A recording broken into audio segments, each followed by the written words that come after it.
What is up, guys, and welcome back to the Sweat It Out podcast. Today, we have a very special guest. This guy is a huge health and wellness coach, advocate, and he's always impacting tons and tons of people every day. And I'll tell you right now, he's hella funny as well. This guy, I gotta say, is a 27th degree black belt in chugging coffee. I love that saying on his bio.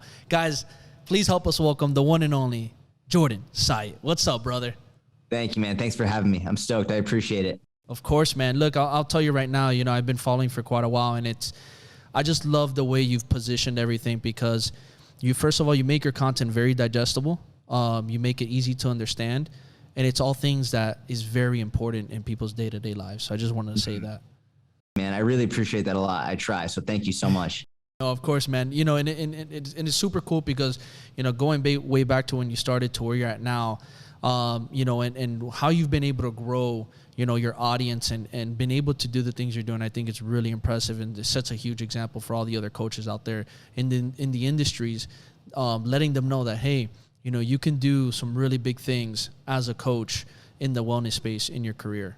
Yeah, it's true, man. It really, as long as you do the same thing that you preach to your clients, as long as you're consistent with it and you stay focused and you just do little things every day, you can make a big impact.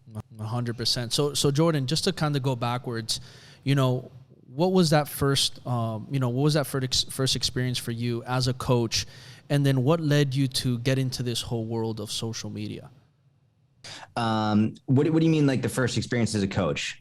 As a coach, like when's that first initial moment that you started coaching in your career as a trainer, as a wellness coach, and then moving from there? How'd you transition into what you're doing now? So I got into fitness from wrestling. I started wrestling when I was 8 years old. I'm super short. I come from a very short family, and my mom wanted my brother and I to be able to, defend ourselves. So she was like, I'm going to put you two into wrestling. And I was 8 years old, and the only type of wrestling that I knew was like WWF style wrestling. So I remember being like, you want me to hit someone with a chair? And she was like, no, you idiot, like Olympic style wrestling, which I still didn't know what that meant. So she put us into wrestling, and I fell in love with it. I just completely fell in love with it. It's all I thought about. It's all I cared about. So that was when I was 8 years old. I did that. And by the time I got to high school, I made varsity as a freshman. So I beat a junior out for the varsity spot. And I was good from a technical perspective and an endurance perspective. But because I was 14 going up against mainly like 16, 17, 18-year-olds, my strength wasn't where it needed to be. So I applied to a gym that was a couple towns over from me. And I was like, listen, I'll take the trash out. I'll clean the floors. Just like, let me come and learn from you. And I was very lucky because they let me come and learn from them. They let me come intern, and they also were incredibly science-based. I was very lucky that this is the gym that I applied to and that they took me in, because most gyms are not very science-based. What's the name of the gym? So it's not open anymore, but it was called Punch Kettlebell Gym. Shout out to the trainers, Stacy Shadler and Kevin McCarthy, who now they do their own thing, but they were like, it's funny thinking back, they were 25, 26, 27 at that time. And now I'm 30, but I was 14, 15-year-old kid. And I'm still very good friends with both of them. But they were very science-based. And so from 14 years old, I was thrust into the science-based fitness industry, whereas most people don't get into it ever. But if they do get into it, it's usually in their earliest mid to late 20s oftentimes. So I worked there. I interned there for a couple of years, and then I started coaching there by the time I was about 16. And my first ever client one-on-one, his name was Fred, and it's a true story. Fred's 68 years old, and his only goal was to be able to pick up his grandson without hurting his shoulders. That was it. And I remember, I was 16 at the time, and my only goals were to be a good wrestler and look good naked. That's it. Hey, that's like any 16-year-old boy. Like, why not? That was it. And how much life experience do you have at 16? Not that much. So for me to have this opportunity to coach someone else who had their fitness goal, it was nothing to do with looking good naked or being a better performance athlete. It was just, I want to pick up my grandson without my shoulders hurting. And that like really struck an emotional chord with me. And that's when I fell in love with coaching, when I realized I want to help Fred reach his goals, not just have everybody try and look good naked or whatever. I'm passionate about helping Fred reach his goals, regardless of what my goals are. And that's really when I became passionate about coaching. And then in terms of social media, I coached in person from like 14 all the way until 25. So I was doing that for like a little over 10 years. And then at around 21, I also started a website. So I was training at a gym called Westside-Barbell. I started a website and I just started writing articles one time a week. Every week, I was just writing articles about what I was learning and what my training looked like. And so by the time I graduated college and by the time I had spent a couple years out of college, I had a functioning online business so that when I decided to stop coaching in person, I could just go full online. What year was this?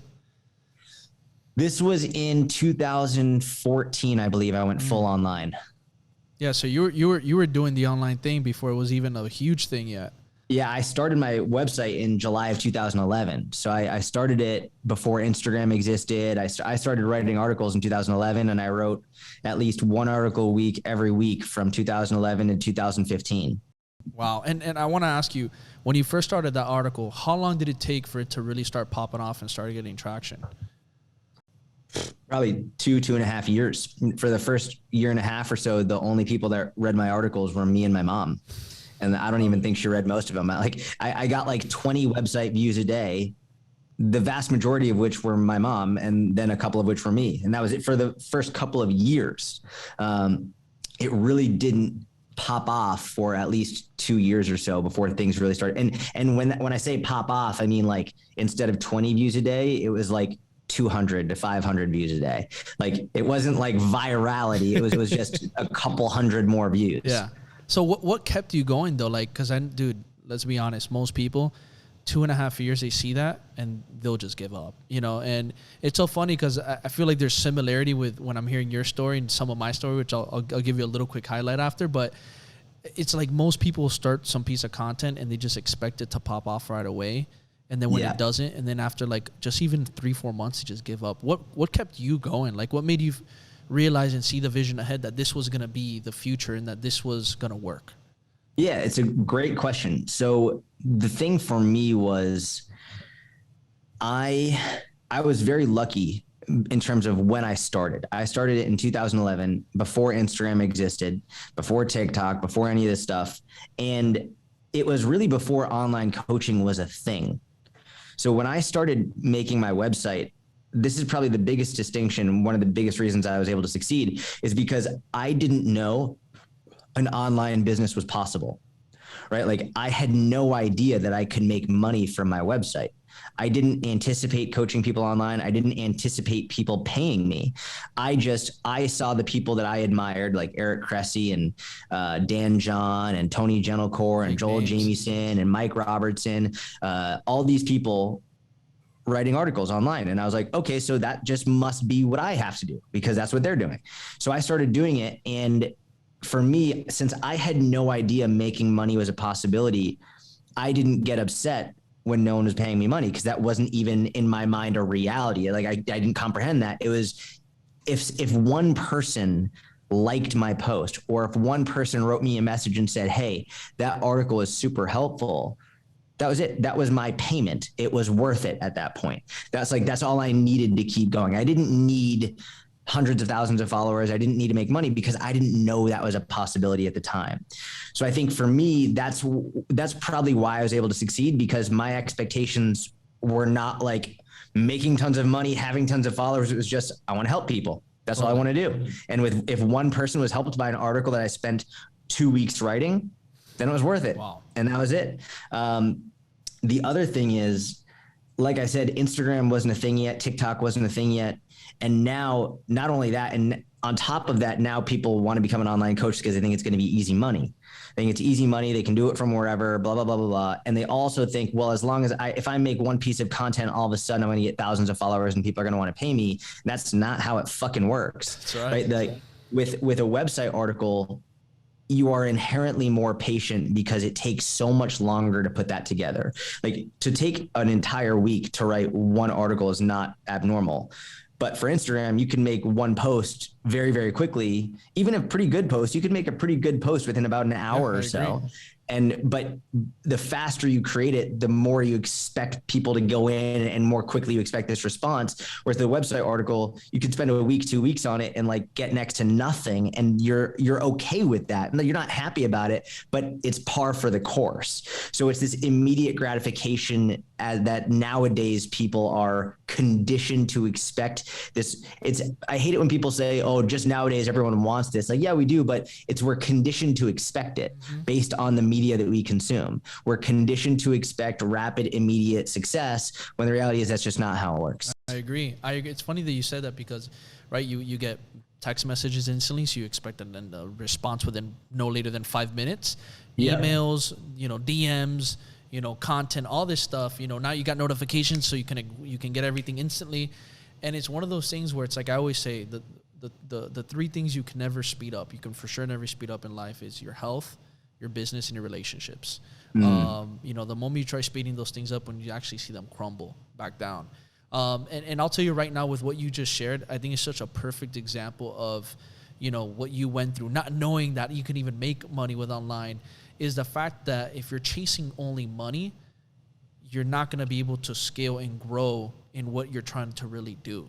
But if you actually focus on scaling and growing what you really want to do, the money will come. And I think that you're such a perfect example. That's the first thing that I thought in my head. I was like, such a perfect example. And obviously in your case, because you didn't even know, you were just doing it straight out of passion and wanting to help people. It wasn't like, it's not like I'm morally superior or self-righteous. It was literally, I had no clue.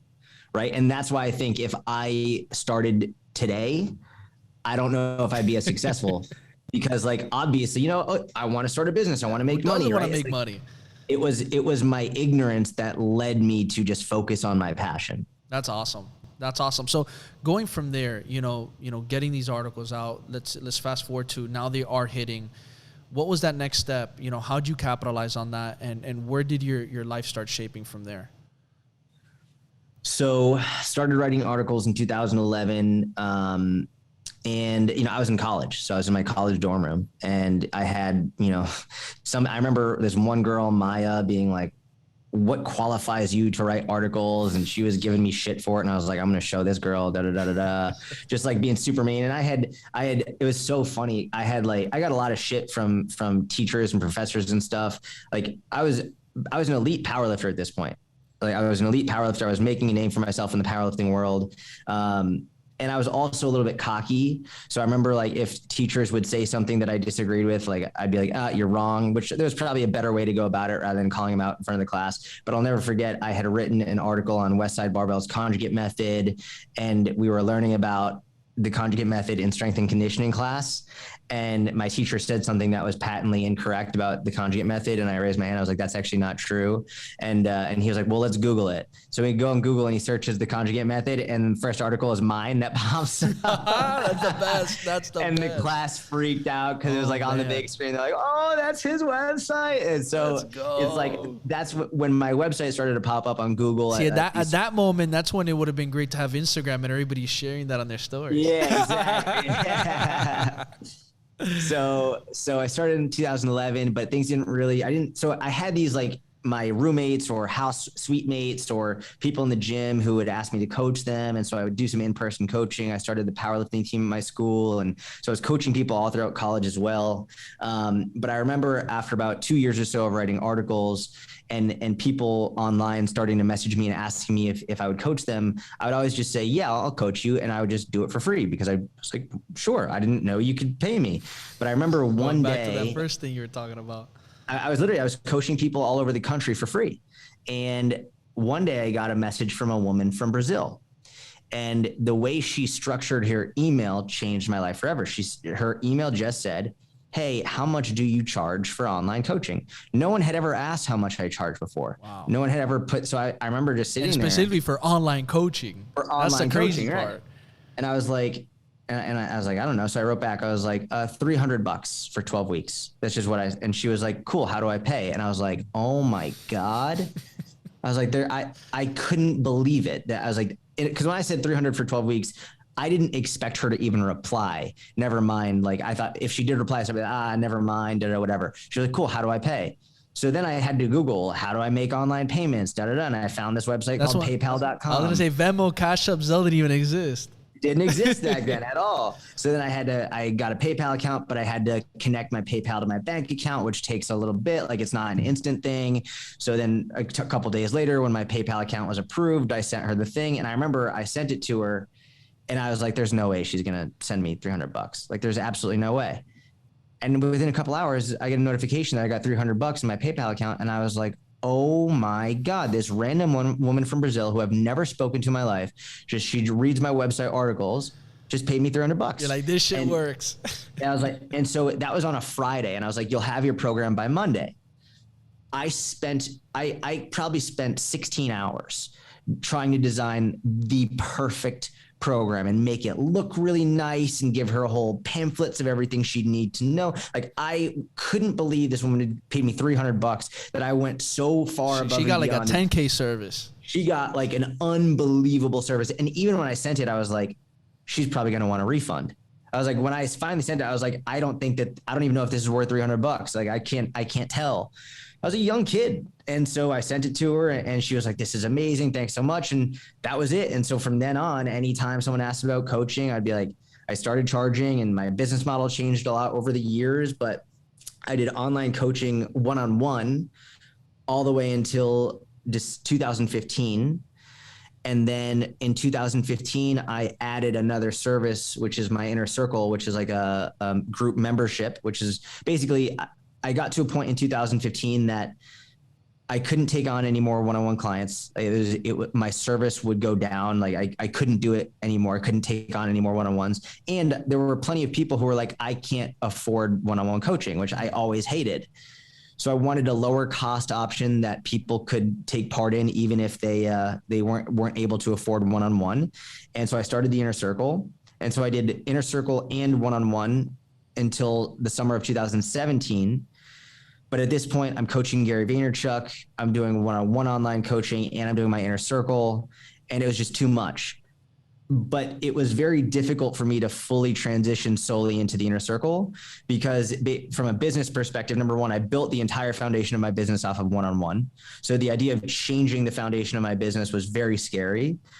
But also it was the idea of having one person pay $300 or $400 a month versus having one person pay $24.99 a month. I was like, it's difficult for me to say no to $300 to $400 a month and instead just say, hey, maybe $24.99 a month. But I remember I spoke to my assistant and I was like, I need you to not allow me to take on any more one-on-one coaching clients. I need to fully transition to the Inner Circle. So we had a big conversation. And so in summer of 2017, stopped taking one-on-one clients. I just kept where I was at. And then slowly over the next several years, people cancel. So like, I just dwindled my way down to now I only have like 5 or 10 one-on-one clients that I'm just very close with, and people I've been working with for years and years and years. But it's basically solely Inner Circle at this point, just my membership. That's the majority of what I do and what I spend my time on. That's awesome, man. That's really, really cool. And I'll tell you something, like, because I'm, obviously a lot of people say, oh, Jordan worked with Gary Vee and obviously that's really cool. But what's really cool is that you've built a lot of this firsthand on your own before even meeting Gary Vee, and a lot of people can easily say, well, he probably got help from Gary Vee and he got this. And I'm not saying, obviously, we're always going to learn from one of the best. Yeah. But, you had such a huge foundation and core already without even knowing these things, that's why you're at where you're at. So, getting into the conversation of, working with Gary Vee, where were you at? And then what kind of made him say, I want to work with this guy, Jordan? Yeah. So, it's funny. A lot of people think that I am where I am because of Gary. And it was actually really funny. Gary and I were having dinner one time in LA, and these two people walking by, they recognized both of us. And they recognized Gary first, obviously. And they're like, oh yeah, we follow you too. Da, da, da. And I remember it was a couple, a man and a woman. And the guy said like, oh man, aren't you lucky that you coach Gary? Cause like you're doing so well now. And Gary interrupted him. And he's like, no. Like Gary was like, he's done everything on his own. I haven't helped him at all. And the only reason that I got him to coach me is because of his content. Cause Gary actually found me from my content. Love that. So I started writing articles in 2011, and in 2012, I wrote an article that is to this day one of my least popular, least read, least liked articles ever.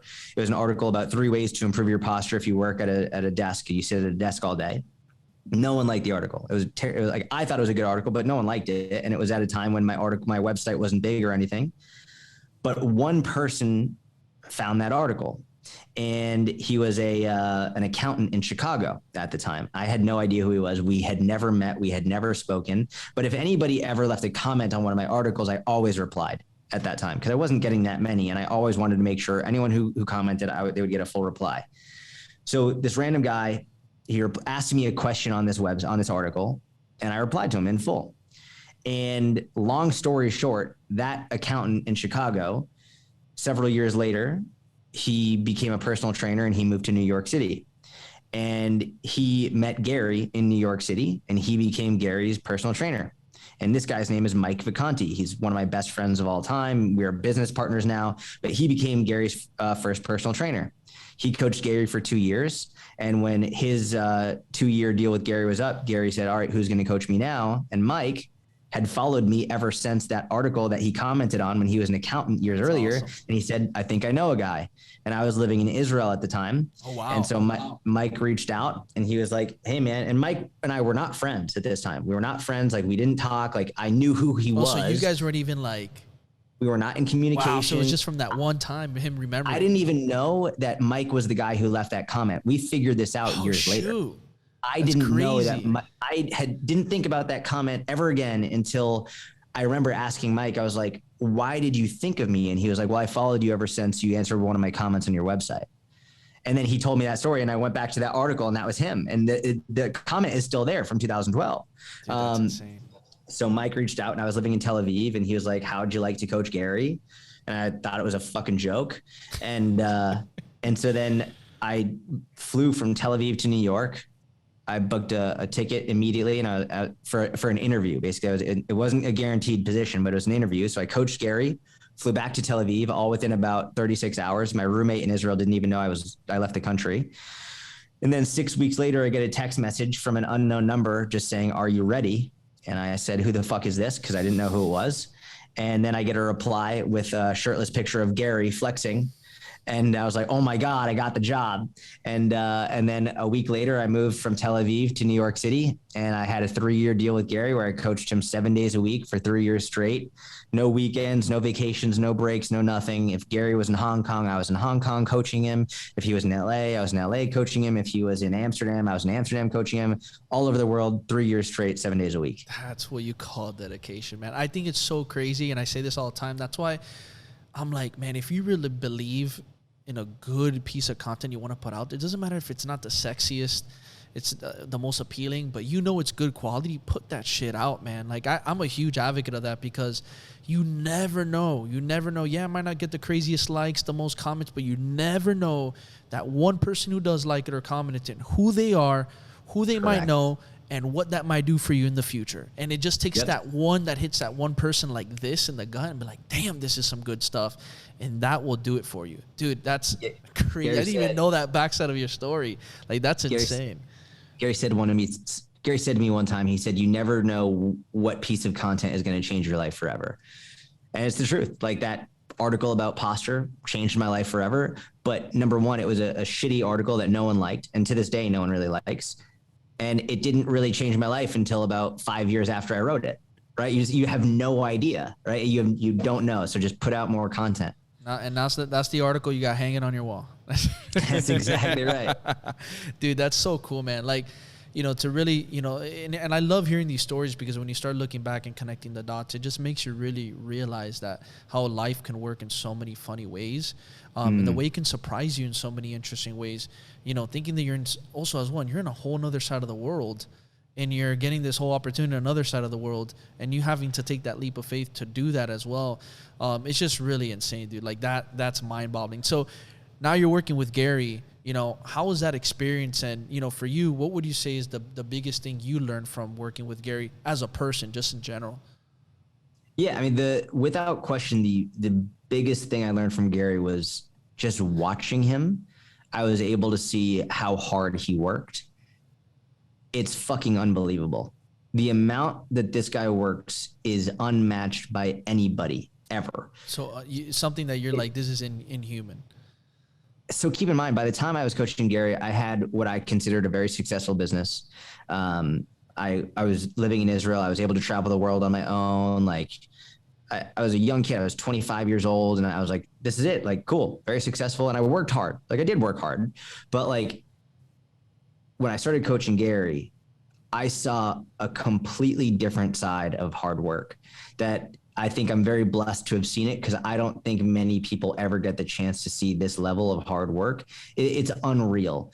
Waking up at 5 a.m, getting a workout in by 6, like everything in his calendar is planned out, including his shower, including his like Uber ride or his drive to the office, all the phone calls he has in the car. Everything is booked out a year and a half in advance, just like every minute of the day, having like 3, 4, 5 dinner meetings in a row. I would have to go sit with him at dinner while he would have like 4 or 5 dinner meetings in a row. And I would be there, and I'd just be on my computer, like doing emails and client work while like he's meeting with these super famous people or high executives or whatever it is. And he has 4 or 5 meetings in a row, and he just sits in the same spot for like 6 hours. Well, new people cycle in every hour. They have a meeting, they go out, new meeting, they go out, and they'll eat the dinner. And then he can't have 4 or 5 dinners. So like I would order the dinner or tell him what to get, and then he'd have one and just be there the rest of the night. And that was it. So talking about high performing schedule, that's a high performing schedule. So for me, that was probably the best thing I learned, because when I started working with him, I was like, man, I've been working hard, but I can work a lot harder. And that's when my business really took things to a new level, when I realized how much time I was actually wasting, how much free time I had to be able to work, to put more effort in. And that's when my business really jumped, when it went from a great business, a successful business, but to like a much more successful, a much more impactful business on a higher level. Now, the other thing is I did it for 3 years, and I think one of the things Gary talks about all the time is self-awareness. And you have to be aware of like what type of life you want to live. And I'd say after 3 years of watching Gary and living that Gary lifestyle, I know for a fact I don't want that life at all. Like, and that's probably the other great thing I learned from him is I was able to see, I flew on private jets, and I saw like the insanely nice hotels and and like all that stuff, the stuff that you see on Instagram and think, oh, that must be the life. And I was like, honestly, I really like staying at home with my wife and having a schedule and a routine where I can, do the same things on a regular basis and see the same people. And if I want to go on a trip and travel, great, I can do that a couple times a year. But I don't want that to be my year where I'm traveling all the time on the road, nonstop, barely sleeping. Like, I don't care about the private jets. I don't care about like this fancy champagne. I don't care about that stuff. And candidly, Gary doesn't either. But when that's your lifestyle, a lot of times that's what happens. Whereas like the people you're hanging out with care about that stuff. And it's like, I don't give a shit. Like, I just want to live a pretty simple life. So for me, it was a very eye-opening experience. Being like, cool, I saw it, I lived it, not for me. Totally. Dude, I think that's so cool to me. And like those 2 learning lessons, especially saying like, I also learned that that's not what I wanted. And I think that that's something as well that a lot of people, when they mirror other big individuals and stuff, like you can also do yourself so much good by saying, you know what, maybe that's not what I really want, and being truthful to that. Because I think sometimes too, when we shadow somebody that's bigger or somebody who's famous or well known, and you're kind of saying like, trying to like almost underplay the fact that, how can I not maybe make this person seem like I don't want to live the lifestyle you're doing. I don't want to work as hard as you can. And now you're going to think that I'm not a high performer. And it's not that. It's just that's not who I really am. And you got to be okay with that. You could be a high performer in your own way. And that's why there is no right or wrong. I truly believe there truly is. And when you hear people tell people like, why do you work so hard? Well, that's maybe what makes them happy, and the same thing goes with the other person. Now when you catch yourself complaining more than 3 times about something, then that probably tells you got to do something about it. And that's when a shift happens. So, dude, I really appreciate that story because that's really, really, really cool. Thanks, man. Yeah, it's true. So we're going forward from there, you jumping, now into your own thing again, not working with Gary anymore. what was that next moment for you? Like, how did that feel leaving that for 3 years and then going on your own again in the sense of running now? And obviously you were running your business before, you know, obviously you were doing everything on your own, but really now just not having that high performance schedule behind Gary. How was that feeling for you initially? And then kind of, you know, you mentioned the learning lessons. What did you take right away and start applying? Man, I remember the first day I didn't have to wake up to coach him at 6 a.m, and it felt fucking awesome. It felt great. Man. I remember those coaching days. I was like, oh yeah, this is the right decision for sure. So, you know, it's one of those things, and Gary's such a great guy. I wasn't worried about losing the relationship with him. I wasn't worried about, like, I know if I need to call him right now, he'll pick up. But I know for a fact, like, we talk on a regular basis. We say, I love you all the time. Like, I knew that he just wants what's best for me. Totally. So I wasn't worried about that at all. And I had already run my own business for many years. And so I was like, it's literally all that's going to happen is I will now have more time to focus on the things that I want to focus on. And that's really what happened, because when I was coaching Gary, I let my own fitness and health go by the wayside. Because I was traveling all over the world. I was coaching Gary. I was doing my own business. I was working really hard. I stopped focusing on my own health and fitness. I was sleeping like shit. I was pulling all-nighters to work more. I wasn't really working out very much. My nutrition was awful. And it wasn't like I didn't have control over it, because I did. I actively chose not to focus on my health and fitness so that I could spend more time on my business. It was a sacrifice that I willingly made. But now that I didn't have Gary and I didn't have all of the travel and all of that, I was like, cool, I need to get my own fitness back in check. So started really working out again, started jujitsu up, started getting my nutrition back in check. And it was a really interesting thing for me to go through as a coach, because for the first time, I've been athletic my whole life. I've done sports my whole life. I had never gone through like a de-training phase where I just felt out of shape. Felt like I was always in shape until that time in my life. So for the first time in my life, I felt like a complete newbie in the gym again. And it was actually really cool, because I got a new perspective, you know, as a coach and as what people might feel like going in the gym for the first time or after taking a number of years off. And it was very difficult for probably the first like 3 to 6 months, struggling with motivation to go, struggling with like not seeing the results that I wanted, but I stayed consistent. I kept doing it. And that was in June of 2019. And now I'm in the best shape of my life right now. I'm training jujitsu 6 times a week. I'm lifting 3 or 4 times a week. Savage. Like my blood pressure, when I stopped coaching Gary, my blood pressure, it was like 145 over like 90, which was not good for a guy under 30 years old. It's like pre-hypertensive. So I was going to say, got that high? Oh yeah, it got that high, man. So right now it's like 110 over 60, which is fucking great. And that was one of my major goals. I actually made a YouTube video about that when I stopped coaching Gary, about like, what are my fitness goals and what do I want to accomplish? And my blood pressure was number 1. So yeah, dude, now I'm in the best shape of my life, best condition, best strength, like all of it, mentally, emotionally, physically. And, I don't work nearly as hard on my business at all. I don't work nearly as hard. I do the things I love. I do podcasts because I really enjoy it. I do Instagram Q&As, and I do the things I enjoy, but I don't work anywhere near as hard as I used to. And I have absolutely zero guilt about it, which is probably one of the best feelings in the world, because I can focus on the things that matter to me a lot right now. Dude, I love that. And that's at the end of the day, the end goal. And, you know, obviously you're living it, and you've heard Gary say it over time. It's about being happy. It's not about, you know, how much money, how much work you're putting. It's about you really happy. You know, if this makes you happy, then great. And if that makes you happy, then great.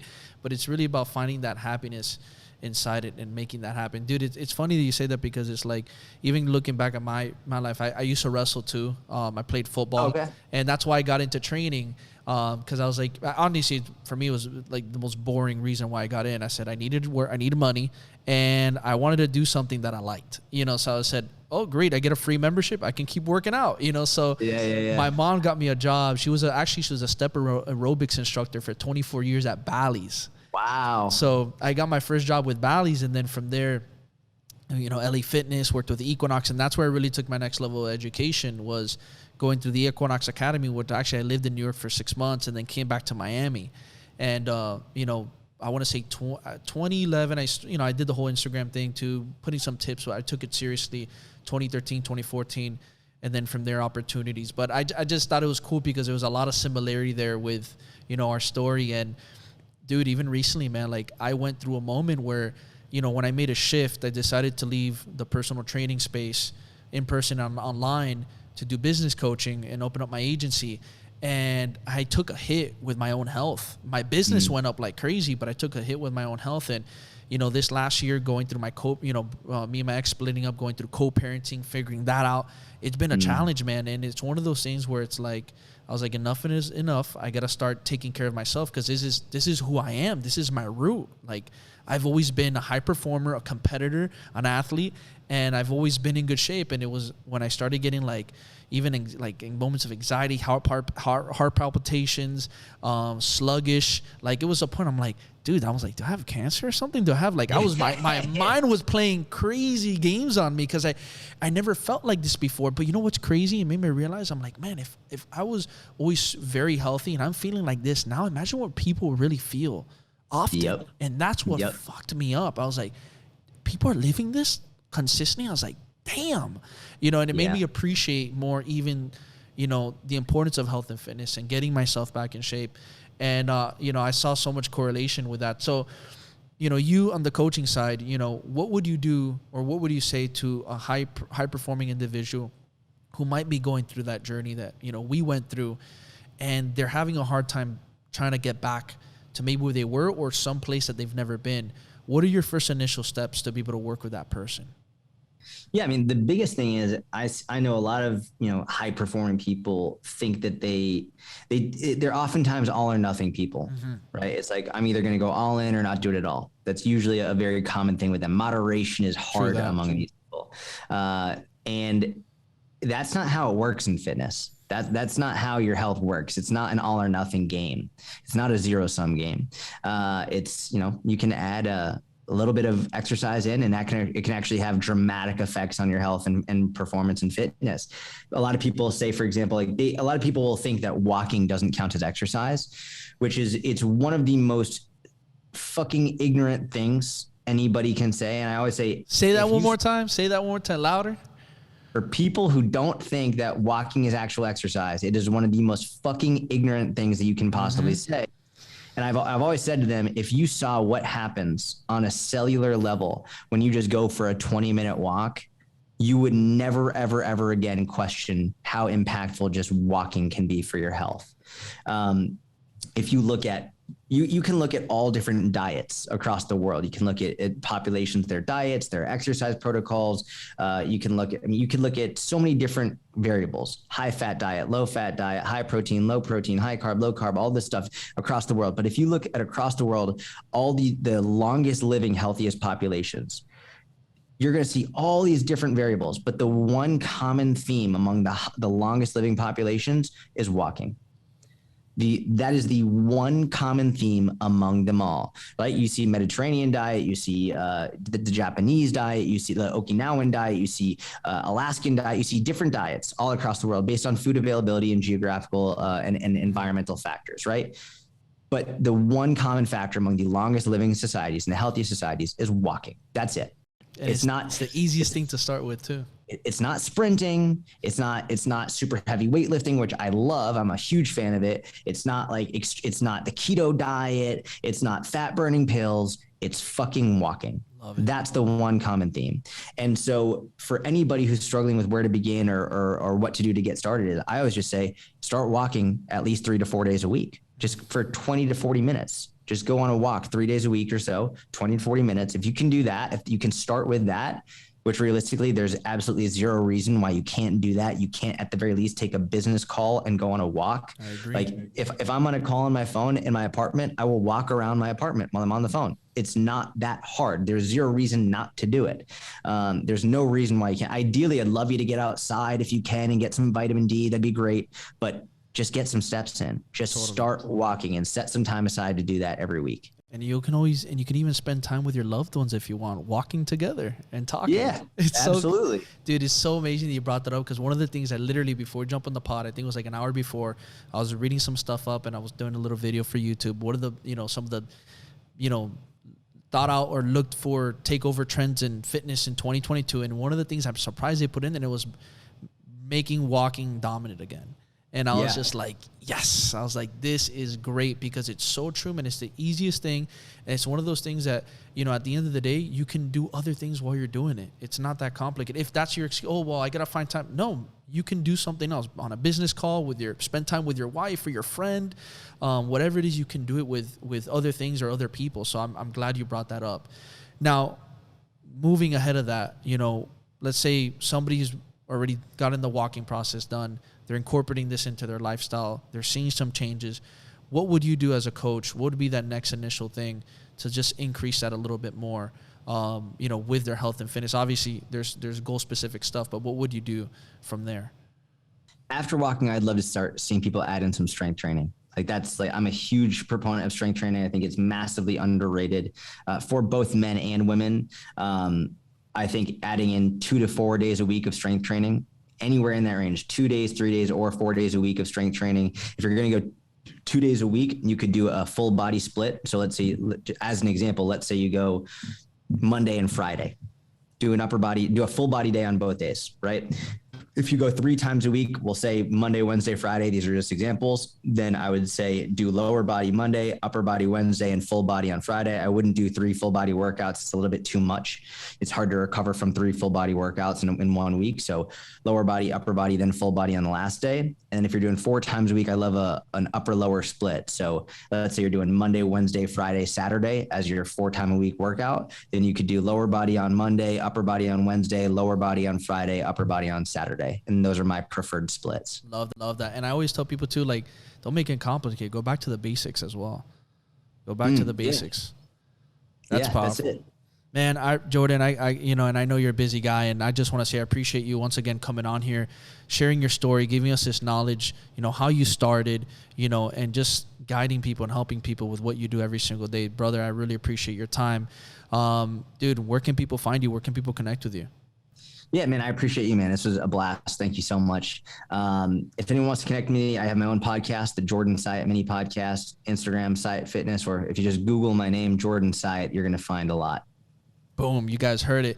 And guys, one more thing. If you got value out of this podcast and you really, really took something away from this, just grab one single thing today and don't wait till tomorrow, the next day. Do it right now, all right? Like I always say, motivation is good, but action is great. So make sure you take an action on one thing that you learned from this and apply it to your life. If you got value out of this, I would appreciate if you like, subscribe, comment, share, drop a rating, leave a review, because the more love you show me, the more love I can show back.